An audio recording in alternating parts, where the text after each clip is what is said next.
Байкасаңыздар шарда чоңойгон балдарга караганда айылдан келген бизге окшогондор орусча сүйлөгөнгө өтө аракет кылабыз да, мына мяккизнакка тилин келбейт го. Анан тобас Куликовский бизде орусча тейлейт, кыргызча эмес дейбиз. Анда Куликовскийга кирип алгансың. Здравствуйте, что вам надо десе, здравствуйте деп аласың го. Ошол жерде саламатсызбы деп токтотуп кой. Орус кыргыз тилин билбесе дагы ымдап атып көрсөтүп бир торту колуңузга карматат, тортун сатыш үчүн.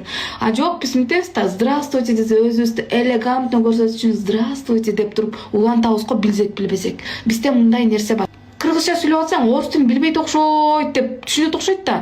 Көп айымдарды байкайм да, кыргызча сүйлөп атсаң, эже мындан бар деп атсаң, артыңда туруп алып деп нервиңе тиет да, анда айылдан эле мага окшоп эле келген.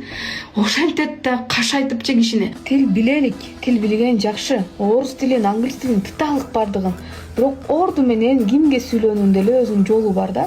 Кыргыз менен кыргызча сүйлөшкөн бар бир сонунда. Улуу тарыхты канатына алган, улут болуп сакталган.